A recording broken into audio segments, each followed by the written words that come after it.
I always carry my camera with me, and I was everywhere.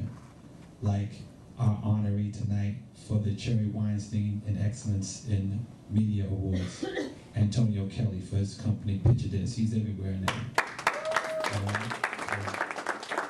He's getting that award. So one particular night, there's a gentleman, and he's out cheating on his wife, hanging out with, back then we called it illicit affair. He was having with the woman he picked up, and he ran over a lady and he killed her. And I was there with my camera, and I was able to film what I was able to film. And this is why media is important, because that tape, it made a difference in the families of the young lady's life. And she was special to me. And I had a picture of her for a while in my TV studio till I let her brother hold it, and he never brought it back. But today I would like to let her brother speak to you about what the TV studio and the show meant for him.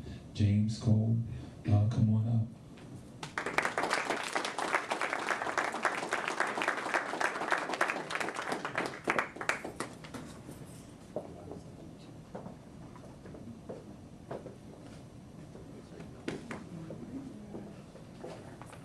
Hello. Like Andrea said, I'm guilty of not returning the picture, and I will get you one. Not the same one, but I will get you one because I'll tell you about that another time. But as Andrea said, it was back in '94. My sister, she had just graduated from Cortland, and she was an EMT at the Uniondale Fire Department, and she was on her way going to a practice. EMT training, and as she was crossing the street, she was struck and killed by a motorist who was soliciting soliciting a prostitute late in the night, late in the evening. She's known amongst the police officers as Lady of the Evening. Anyway, when she was struck and killed, the police officers didn't do too much, almost nothing at all, to investigate the things that led to the accident, other than just the immediate. I'm getting kind of emotional, so I'm going to, and this has happened, like I say, 1993. But anyway, the police did very little to report on the motorist and what led to the accident itself, and they made my sister seem like a victim. It was my family that had found out that Andreas, they said this gentleman on a bicycle, he actually filmed the incident, and he actually has a news station down the street, and they gave me the information because I was the go-to person at the time of the accident.